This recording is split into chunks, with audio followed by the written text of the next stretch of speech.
se desenvolvendo na religião judaica e, portanto, perseguindo os cristãos e perseguindo até a sangue. Lembra-se que na morte do nosso primeiro mártir, que é o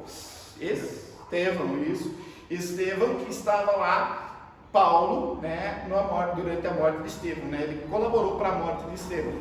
Logo, esse Paulo sai em caminho a Damasco, escuta Jesus o chamando: Saulo, Saulo, por que me persegues? Vê uma grande luz, fica cego durante 3 dias, Deus mandou um servo falar com ele e ele tem a total interpretação do que era aquilo que estava ocorrendo com ele, e a partir daquele momento ele passa a seguir Jesus. Esse Saulo que ora Saulo, agora Paulo, sai pregar o evangelho por toda a Ásia Menor e por toda a região helênica, e levando o evangelho. Esse Paulo, uma vez, certa feita, estava em Macedônia, indo com um dos seus pupilos na fé, Timóteo, e devia chegar até a igreja de Éfeso. Decide ficar na Macedônia, porque a igreja sempre tem problema, então ele tinha que resolver problemas na igreja de Macedônia. Manda Timóteo para Éfeso. Lá ele pensa: bom, eu vou daqui 1, 2, 3 semanas, vou estar contigo. Quando ele vê que precisa ficar mais tempo na Macedônia, escreve cartas a Timóteo, orientando como ele devia tratar os problemas da igreja de Éfeso. E essas cartas aqui nós temos, 1ª e 2ª Timóteo. E lembrando que a igreja de Éfeso fica na atual Turquia, e lá onde havia um templo à deusa Diana, ou Artemis, né? Dependendo da tradução. Timóteo, que a gente vê a história dele em Atos 16, 1-5, ele é neto de Eloide, filho de Eunício, ambos cristãos, judeus convertidos, e filho de um pai grego. Pelo testemunho da sua mãe e da sua avó, muito provavelmente, ele se converte ao cristianismo. Mas Paulo o trata como filho na fé por conta de ele ser lapidado por Paulo e preparado para o ministério por Paulo. Por isso Paulo trata ele como um filho na fé. A gente vê isso na saudação inicial da carta. Lembrando que a carta ela é feita tanto direcionada a Timóteo, como também ela é feita para ser lida na igreja de Éfeso. Por isso ela traz alguns cumprimentos, algumas questões formais para ser lida na igreja. Amém? Esse é o contexto dessa carta. Lembrado? Ok? Estamos juntos? Então, nós falamos no final, no capítulo 1, os versos até o verso 12, ao verso 11, perdão, do 1 ao 11, nós vimos algumas questões sobre a lei. E aí eu quero ressaltar 2 situações. Primeiro, as funções da lei. Eu trouxe uma toalha aqui, não se preocupe, não vamos vender para ninguém depois com suor, mas é porque realmente eu suo bastante. Os aspectos da lei. A lei, a carta de Timóteo nos traz 2 grandes aspectos da lei. A lei serve para mostrar quem nós somos, lembra? A miserabilidade do homem, ou a miséria do homem, e quem Deus é, a santidade de Deus, a impossibilidade do homem de chegar a Deus através das obras, e portanto a necessidade de um Salvador, que para nós bem sabemos que é Cristo Jesus. Esse é o primeiro aspecto da lei de Deus, mostrar quem Deus é e quem o homem é. Deus santo, justo, bom, compassivo, ao mesmo tempo misericordioso, e mostrar um ser humano falho e impossibilitado de cumprir as leis. Amém? E o outro aspecto da lei, que nós vimos na semana passada, é que a lei, ela é também uma forma de herança, de gratidão para com Deus. No que exemplo? Aquele que ama a Deus, que teve sua vida transformada por Jesus, aquele que se converteu, ele vai viver de acordo com as leis para uma forma de gratidão àquele que o salvou. Lembramos que nós não vamos virar perfeitos depois da conversão. O fim do pecado, da morte, ocorrerá na segunda vinda de Cristo. Porém, o cristão terá auxílio do Espírito Santo para manter essa vida de gratidão a Deus. Dou o exemplo de uma herança, por exemplo. Imagine que amanhã você recebe um telefone: morreu teu tio, avô lá, não sei das quantas, que não tem mais descendente, você vai herdar a herança.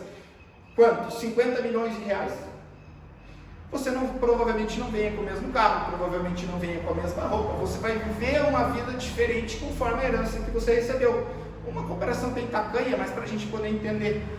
Logo, se nós recebemos as promessas celestiais, devemos viver conforme essa nossa herança. Vocês conseguem entender? Uma coisa é você viver conforme aquilo que você recebeu. Nós recebemos de graça, por graça, todas as bênçãos que Jesus conquistou aqui na terra, além de zerar nossos pecados, depositado na nossa conta também todos os benefícios conquistados por Jesus aqui na terra.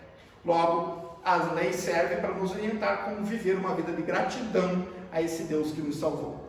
Amém? Amém. Esse é o resumo do começo, dos versos de 1 a 11. Vou pedir para os irmãos, para nós podermos ler os versos de 12 a 20. Sou grato para com aquele que me fortaleceu, Cristo nosso Senhor, que me considerou fiel, designando-me para o ministério. A mim, que no outro tempo era blasfemo e perseguidor, insolente, mas obtive misericórdia, pois o fiz em ignorância, na incredulidade. Transbordou, porém, a graça do nosso Senhor, com a fé e o amor que há em Cristo Jesus. Fiel é a palavra, digna de toda aceitação, que Cristo veio ao mundo para salvar pecadores, dos quais eu sou o principal. Mas, por esta mesma razão, me foi concedida misericórdia, para que em mim o principal, lembrando o principal pecador, evidenciasse Jesus Cristo e a sua completa longanimidade, e servisse eu de modelo a quantos hão de crer nele para a vida eterna. Assim, ao Rei eterno e imortal, invisível, Deus único, honra e glória pelos séculos dos séculos. Amém. Esse é o dever de que te encarrego, ó filho Timóteo, segundo as profecias de que antecipadamente foste objeto. Combata, firmado nelas, o bom combate, mantendo a fé e a boa consciência, porquanto alguns, tendo rejeitado a boa consciência, vieram naufragar na fé, e dentre eles se contam Himeneu e Alexandre, os quais entreguei a Satanás, para serem castigados, ao fim de não mais blasfemarem. Vamos orar? Senhor Deus, Pai Todo-Poderoso, Senhor, nós colocamos diante de Ti, Deus, os nossos corações. A começar por mim, Deus, tira todo orgulho, toda humanidade, Deus, nessa pregação, Deus, seja a palavra do Senhor, para humanos, é verdade, mas sem, Deus, o orgulho, a inveja, ou qualquer coisa que possa, Deus, ser de mim que atrapalhe, Deus, essas palavras. Ao mesmo tempo, prepara o coração dos meus irmãos para receber a Tua boa semente e dar frutos conforme a Tua benignidade. Senhor Deus, seja o nosso púlpito consumido pelo Teu Espírito Santo. Fale as Tuas verdades para a Tua honra e para a Tua glória. Amém.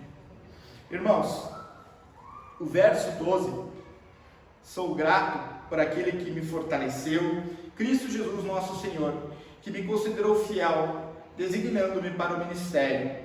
Veja, olha como Paulo já começa de uma forma grata a Deus. Se nós lermos esse versículo de forma correndo, a gente pode até ter uma interpretação não muito boa, porque Paulo está dando graças a Deus, porque Deus o fez digno, mesmo ele tendo feito aquilo que ele fizera no passado, aquilo que ele fez de perseguir a igreja, de maltratar a igreja, de blasfemar contra Deus. E Paulo, ele começa dando graças que Jesus o fez, Deus o fez, considerou ele fiel. Veja, essa palavra fiel, ela é o contraste. Ele sendo infiel, Deus o fez fiel. Paulo aqui está exaltando a obra redentora de Deus. Paulo não está falando que ele tinha algum mérito para ser escolhido, ou ele tinha algum mérito para ser eleito por Deus. Deus o elegeu porque Deus o quis, antes da fundação do mundo, como nos ensinam as Escrituras. Horas, antigamente infiel, transformado pela graça, feito fiel para o ministério. Amém? Versos 13 a 14. A mim que, noutro tempo, era blasfemo, perseguidor, insolente, mas obtive misericórdia, pois o fiz em ignorância e incredulidade. Transbordou, porém, a graça de nosso Senhor Jesus, com a fé e o amor que há em Cristo. Veja, a situação de Paulo fala sobre a ignorância. Ele era blasfemo, perseguidor, insolente, e obteve misericórdia, e o fiz em ignorância. Para quem ler esses versículos de forma apressada, pode entender que a ignorância de Paulo colaborou para a misericórdia de Deus, mas isso é um erro exegético. A palavra de Deus não está dizendo isso. Se você esqueceu o contexto da carta, você come bola nessa situação, porque o contexto da carta mostra uma correção aos falsos mestres. E aqui Paulo estava se distinguindo dos falsos mestres, porque os falsos mestres, eles conheceram a Jesus, ouviram falar de Jesus, entendiam quem era Jesus, e mesmo assim se mantinham blasfemos, mesmo assim se mantinham arredios contra a palavra de Deus. Porém, Paulo, quando fez isso, o fez em ignorância. Ele não fez isso após conhecer e experimentar de Jesus. Bom, André, então você está dizendo que existe perda de salvação? Não estou dizendo isso, porque a palavra de Deus, lá, como a gente já estudou no Sermão do Monte e nas parábolas de Jesus, quando Jesus fala a parábola da semente, tem algumas sementes que caem em terra razoavelmente fértil, mas vêm os arbustos, os espinhos, e isso sufoca a planta. Então, algumas pessoas chegam a estar no nosso meio, experimentar às vezes até milagres, encontros com Deus, encontros, vamos dizer assim, na ordem emocional com Deus, alguma visitação do Espírito Santo, alguma questão, um milagre, como eu disse, alguma situação específica, porém não se convertem. E é desses que Paulo está falando aqui. Está falando de pessoas que tiveram contato com a graça, que viram a graça acontecer na vida do irmão, por exemplo, na vida do outro irmão. Estava junto, estava comemorando junto, mas passa a ser blasfemo. A palavra de Deus diz que aquele que perseverar até o fim será salvo. Então a Bíblia promete a perseverança dos santos. Aqueles que foram realmente salvos persistirão com o Senhor até o fim. Podem ter um tempo de desvio? Pode, mas voltarão, assim como o filho pródigo, para o Senhor. Amém? Então essa frase de que Paulo fez em ignorância é um contraponto com os falsos mestres, que fizeram sabendo o que estavam fazendo. Não é que a ignorância de Paulo pode ter trazido misericórdia de Deus. Amém? Sabe por quê? Isso também demonstra uma consciência de Paulo, da onde é que ele veio. Eu sou, apesar de ser hoje Paulo, eu fui Saulo, eu fazia essas coisas, eu perseguia, eu maltratava, eu blasfemava contra a igreja.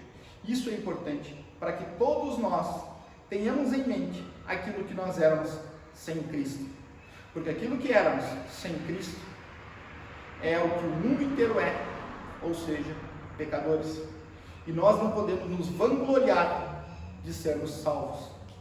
Não, Deus nos salvou.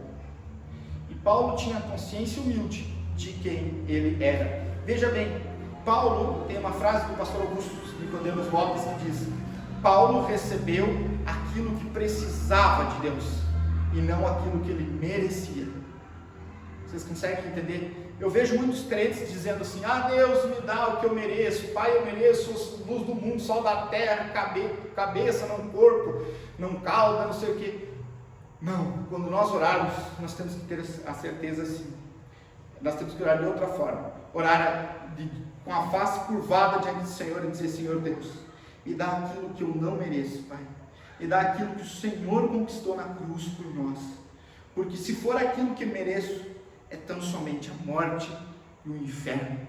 Porque porque a tua palavra nos ensina que todos pecaram e estão destituídos da glória de Deus. Me dá aquilo que o Senhor fez, Deus.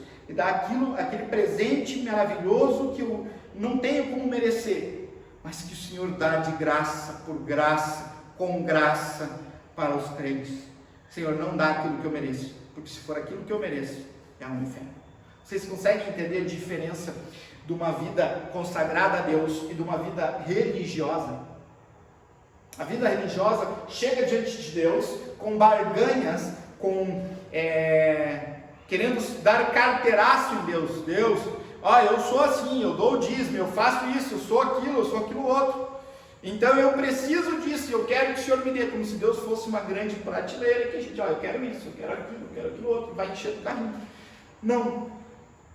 Paulo nos ensina a sermos humildes, sempre lembrarmos quem a gente era e o que a gente merecia. E aquilo que Deus fez por graça, mediante a fé, mediante arrependimento, é verdade, arrependimento e fé, mas foi Deus quem fez, Deus quem deu, Deus quem realizou, não há parte do ser humano. Amém? E o verso 15 é um dos versos, 15 em diante, é um dos versos mais conhecidos das Escrituras, em que nos diz assim: fiel é a palavra e digna de toda aceitação, que Cristo Jesus veio ao mundo para salvar pecadores, dos quais eu sou o principal. Primeira situação, irmãos, tem um erro de tradução na nossa Bíblia em português, tá? Não existe aquele os pecadores, tá? Cristo Jesus veio ao mundo para salvar pecadores. Podem riscar o os lá da tua Bíblia, que é o erro de tradução. Vocês podem até pesquisar mais sobre isso. E isso faz diferença, porque se Jesus veio salvar os pecadores, então Jesus veio salvar todos, porque todos somos pecadores. Agora, se Jesus veio salvar pecadores, Jesus veio salvar aqueles a quem Deus elegeu. É o que a Bíblia nos ensina, que Deus, apesar do o poder da salvação de Jesus Cristo, poder salvar a todos, isso nós sabemos, mas na eficiência, na eficácia, vamos dizer, Jesus não salva todos. Nós conhecemos pessoas que morreram e não foram para o céu. Verdade ou não?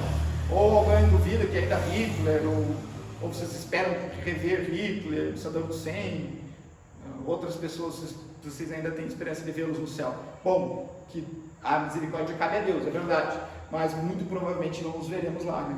Então, por que não confessar Jesus como Senhor e Salvador? Amém? Então, nós entendemos que a expiação de Jesus é uma expiação limitada àqueles que creem, àqueles que se convertem, e que na verdade é uma obra do Espírito Santo.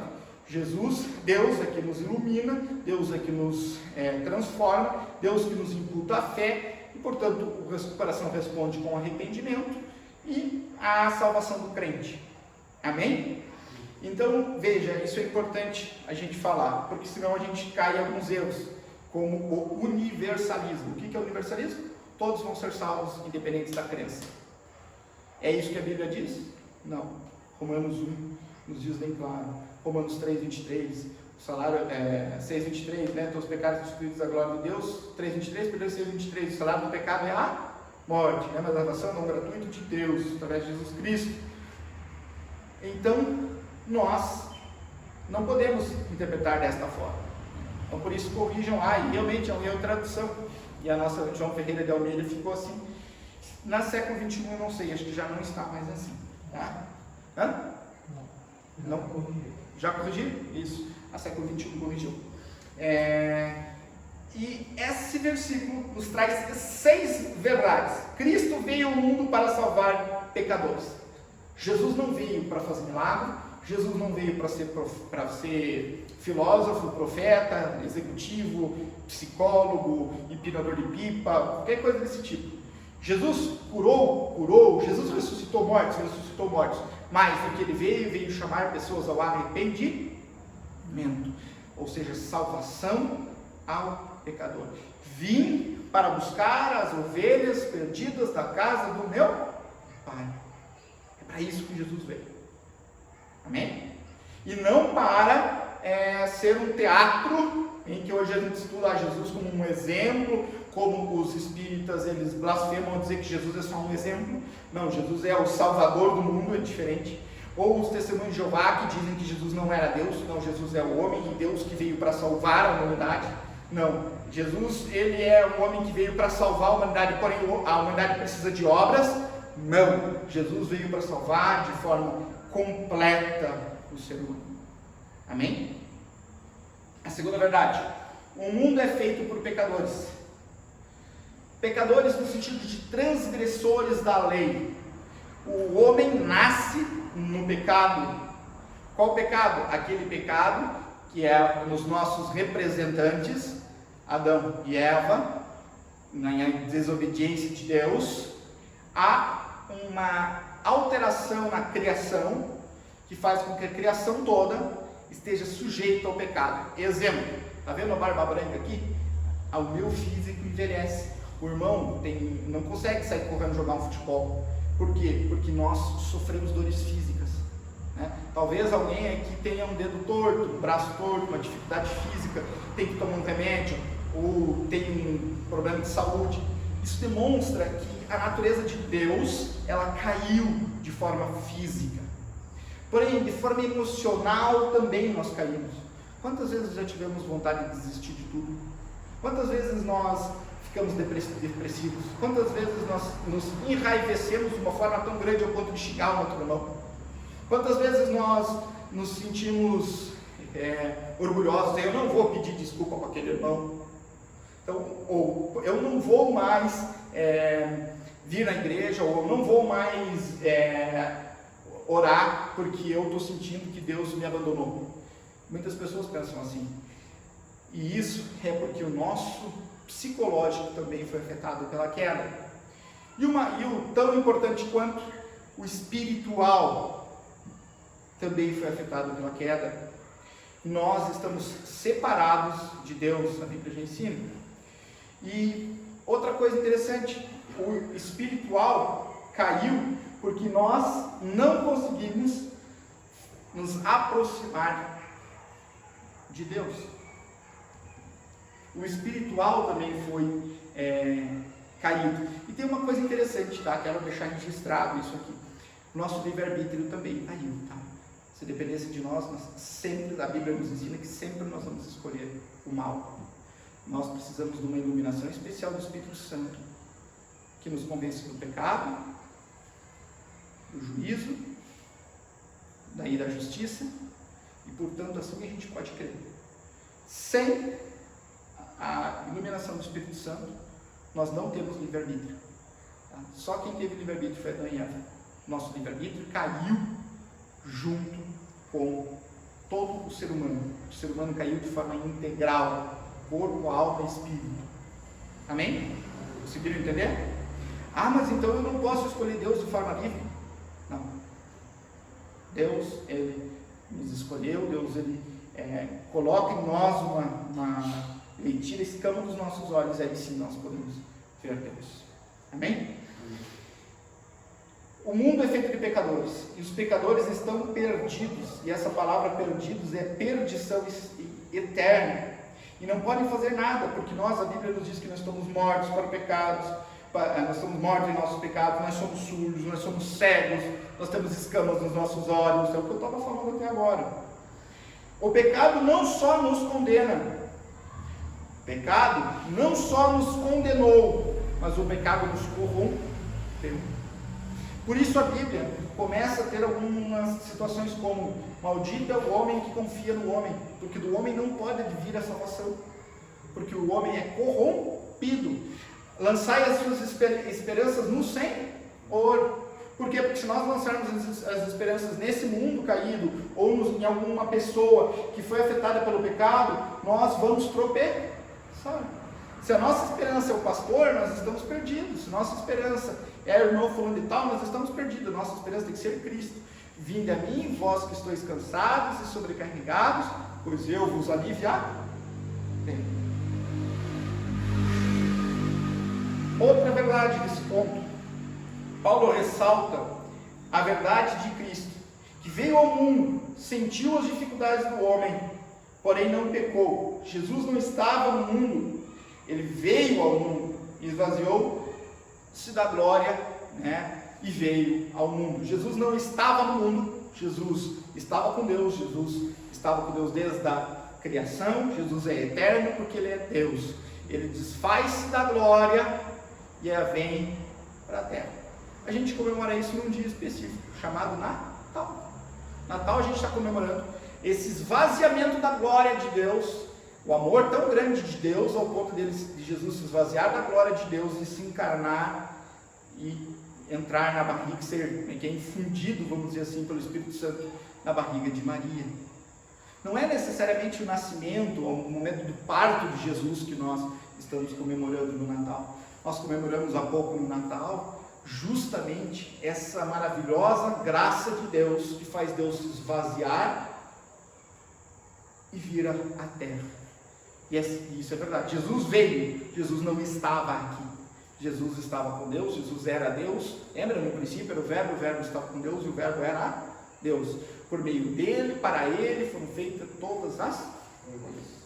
Amém? Outra coisa, Jesus veio efetivamente salvar pecadores. Ele não veio tentar salvar pecadores. Ele não veio aqui para brincar, de fazer assim. Quando Jesus te chama, Renê, Rubem, Rogério, Arthur, quando Deus te chamou, Ele é capaz de cumprir a boa obra. Ele veio para te salvar, e quando Ele te chamou, Ele vai te salvar.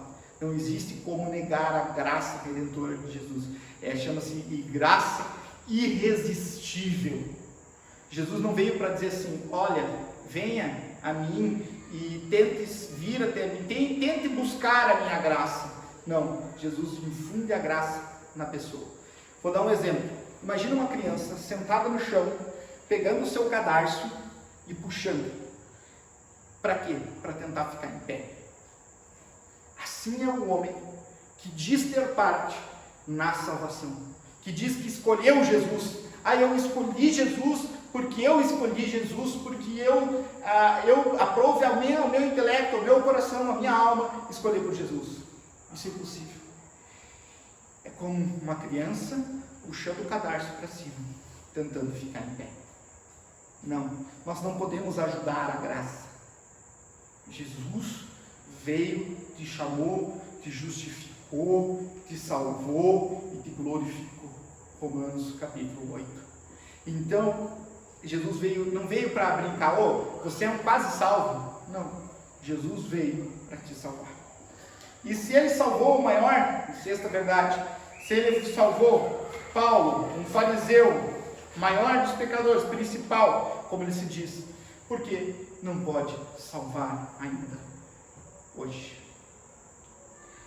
Verso 16, mas por esta mesma razão me foi concedida misericórdia, para que em mim, o principal dos pecadores, evidenciasse Jesus Cristo a completa longanimidade e servisse eu de modelo para a condição de crer nele para a vida eterna. Principal ele coloca como principal porque ele perseguia a igreja, ele era contrário à palavra de Deus. Portanto, Paulo mostra como ele pode ser o exemplo da graça de Deus. Pois se eu, que persegui e matava cristãos, fui convertido, eu tive a minha vida modificada, quanto mais vocês. É isso que ele está querendo dizer. Óbvio que para salvar o pecador é algo tão maravilhoso que a gente não consegue quantificar, esse mais, esse menos. Mas aos olhos humanos, se ele pôde converter aquele fariseu perseguidor, por que não a nós mesmos? Paulo usa o tempo verbal do presente para falar do passado. Eu sendo o principal dos pecadores. Por quê? Porque ele tem na consciência aquilo que ele era. E que nós nunca percamos a consciência de quem a gente era sem Jesus. Nunca percamos isso. Esses fatos que Paulo expôs, eles opunham os falsos mestres que mantinham uma vida corrompida e que pregavam que a obediência da lei traria a justificação. A gente viu isso no domingo anterior. E a longanimidade. Jesus manteve longanimidade com Paulo. O que é longanimidade? É uma paciência longa, vamos dizer assim. Jesus foi paciente com Paulo. Jesus aguentou as blasfêmias de Paulo, Jesus aguentou os assassinatos de Paulo, Jesus aguentou a violência de Paulo, Jesus aguentou a violência lançada sobre lá em Atos 7, sobre o primeiro dos mártires, que é Estevão. Isso, cara, estão atentos, exatamente.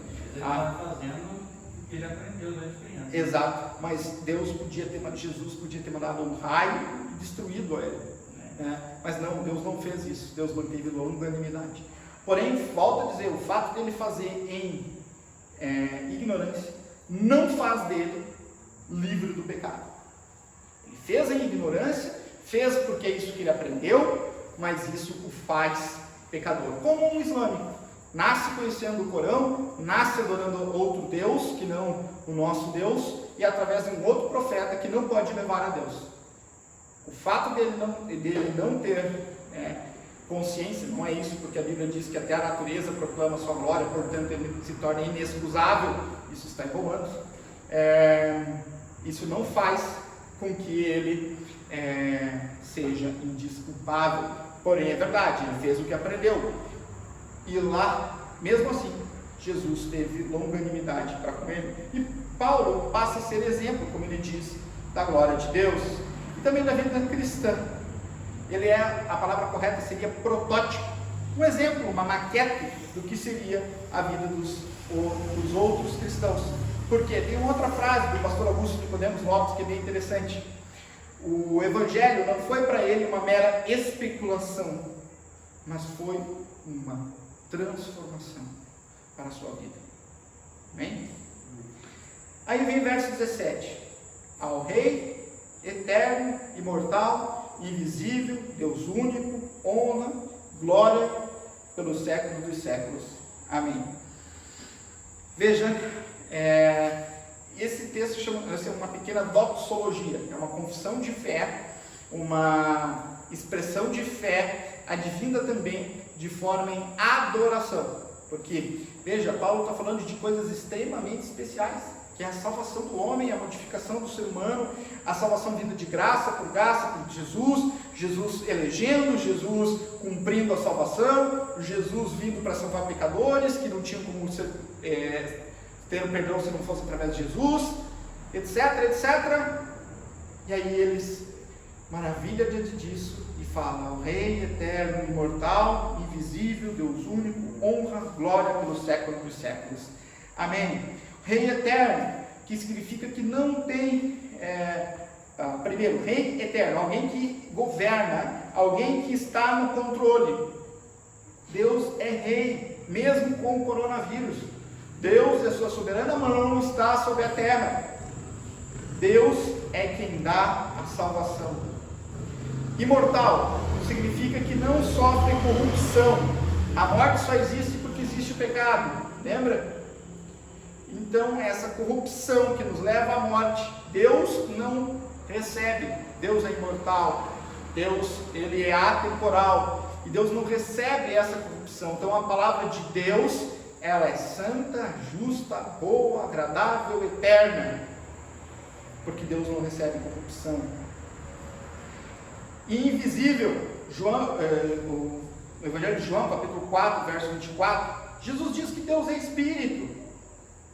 Mas interessante, o Deus invisível, ele transforma em pecadores. E ele se faz visível através da igreja.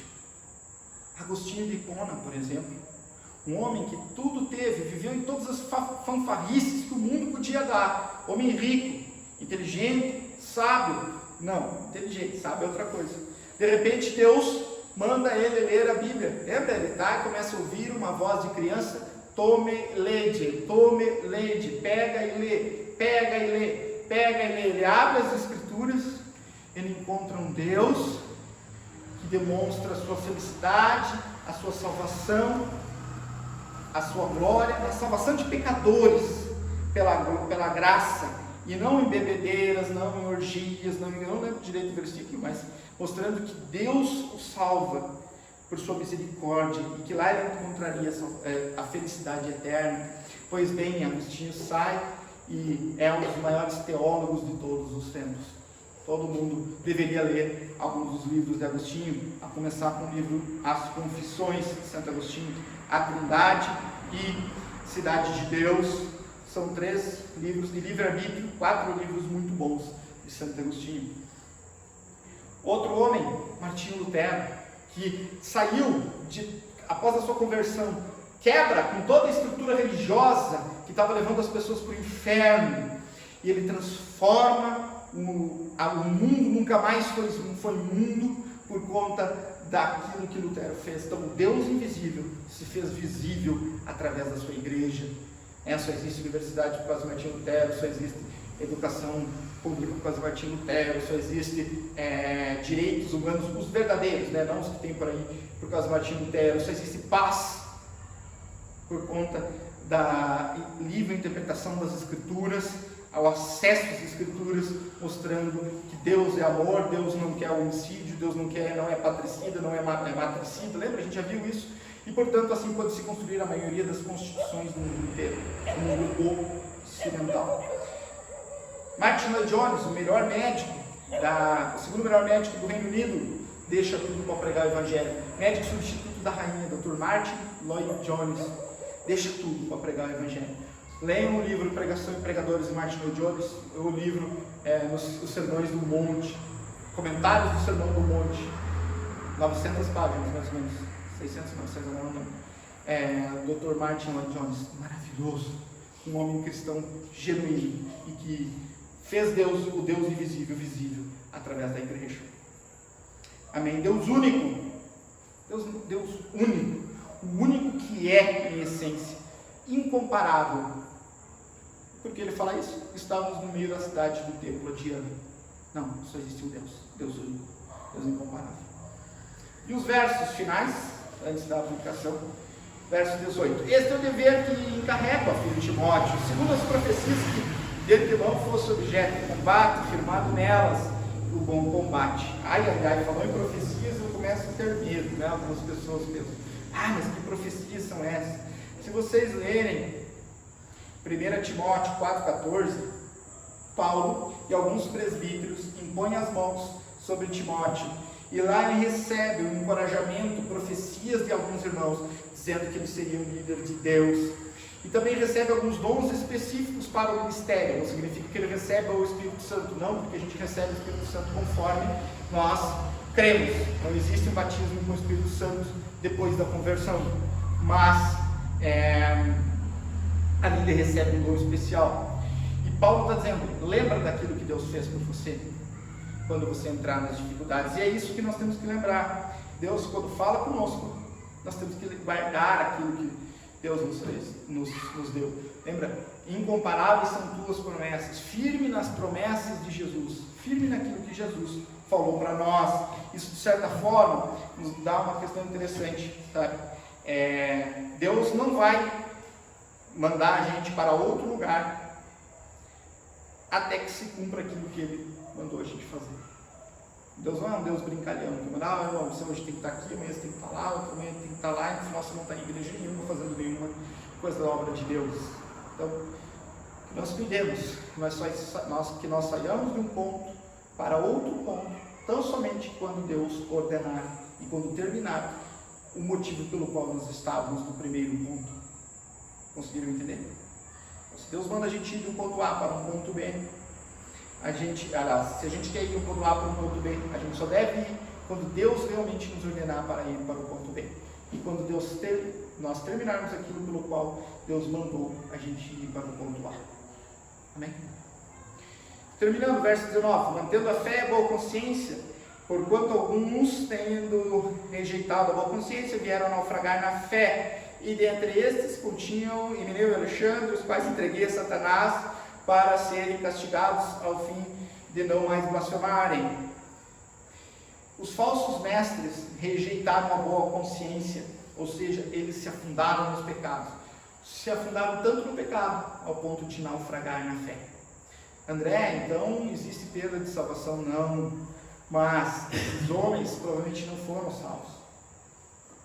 Por quê? Porque quem é salvo tem nojo do pecado. Quando peca, se arrepende e não se aprofunda no pecado. ao ponto de naufragarem na fé. E o verso 20 trata alguma coisa que é interessante, que para os dias de hoje muitas igrejas deixaram a disciplina da excomunhão. As pessoas que saem da igreja ou saem por transferência, ou saem por óbito, ou saem por excomunhão. E o que é excomunhão? Ex, para, fora, comum, união, união comum dos irmãos. Mandar alguém para fora dessa união comum dos irmãos.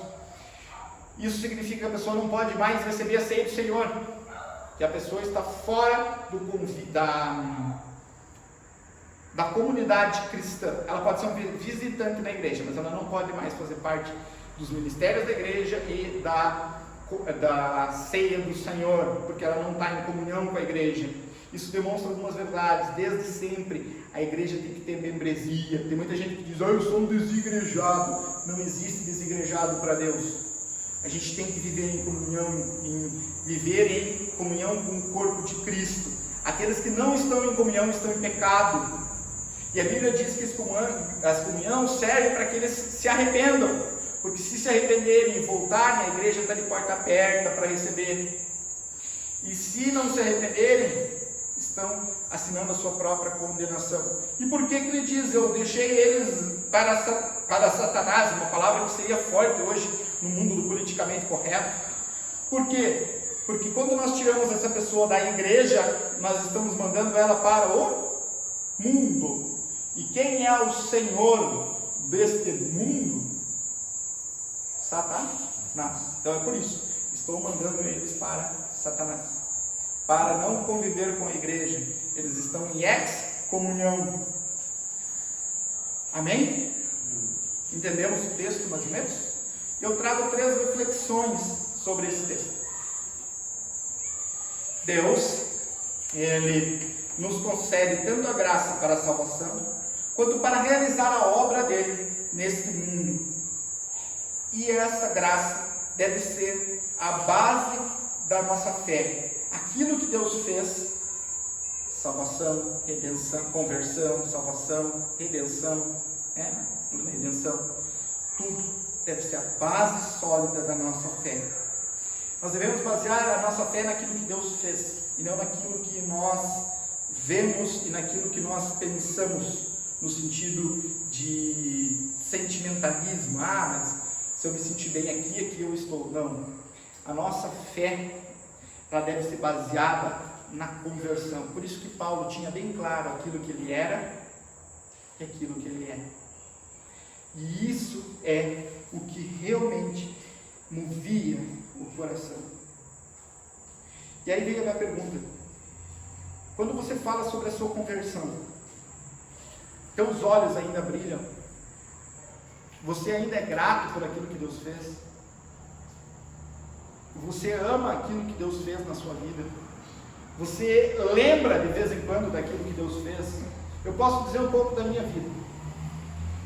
Eu tinha recém passado no vestibular. Eu era atleta naquela época.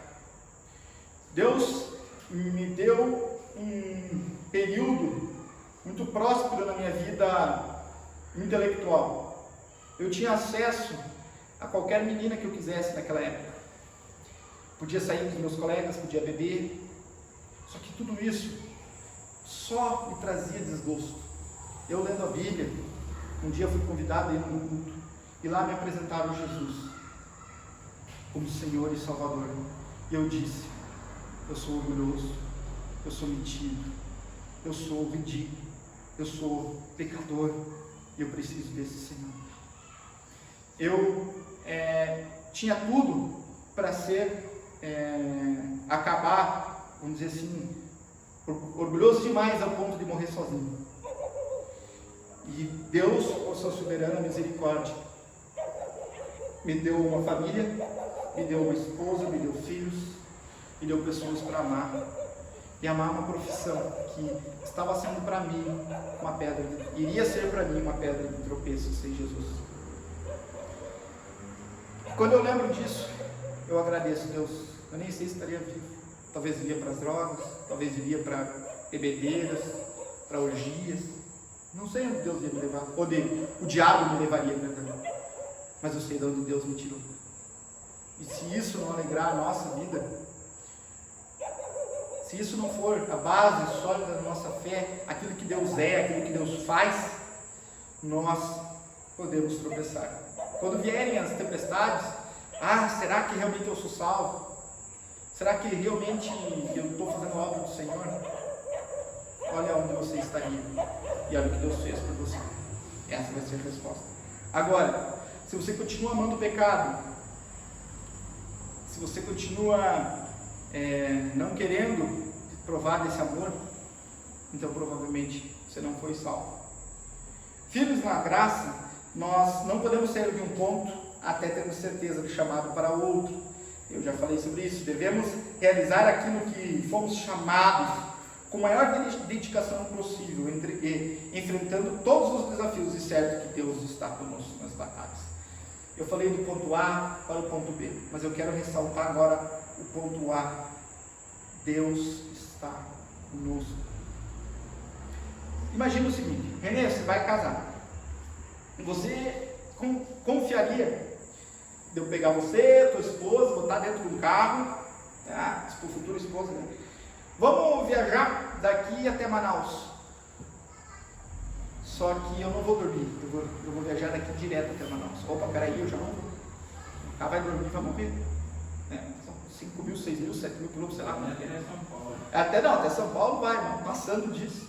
Agora, se você soubesse que Jesus estava em Bolé, estaria pessoalmente, presencialmente, peraí, sou eu que sou o motorista. Você ia ou não ia? 40 dias. Assim. Ia. Porque Jesus, agora é isso que nós temos que ter certeza. Jesus está no nosso barco. Se nós não temos certeza, é porque nós não temos certeza se nós estamos no lugar que Deus mandou a gente estar. Vá lá, volte com Ele, ore, jejue e tenha a resposta de Deus. Tendo a resposta de Deus, nós conseguimos enfrentar qualquer problema. Óbvio que aqui foi um exemplo bobo, mas se nós tivermos certeza que Deus está conosco, nós não enfrentamos dores, perseguição, morte por causa de Cristo.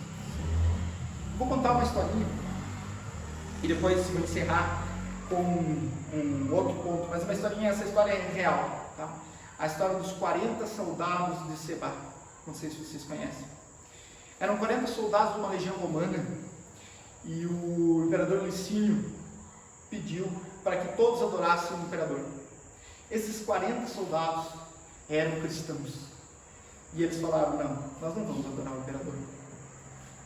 Há um só Deus entre o céu e a terra e nós já escolhemos o nosso. É Deus. E eles falaram: bom, então vocês vão ter que ser mortos pela espada. Ok? Nós enfrentamos a espada. Bom, já que vocês enfrentam a espada, vou fazer diferente. Vou colocar vocês num lago gelado. E vocês vão marchar até congelar. No lado de vocês, essa história é real, tem o nome de quem foi condenado, tudo bem certo. Depois eu vou mandar um vídeo para vocês lá no YouTube, para vocês verem que legal. O exemplo dos nossos irmãos.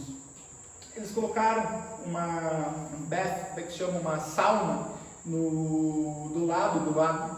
Esquentaram aquela sauna. E pediram para que aqueles soldados marchassem no gelo. Eles começaram a marchar no gelo. 40 bons soldados. 40 soldados de Cristo.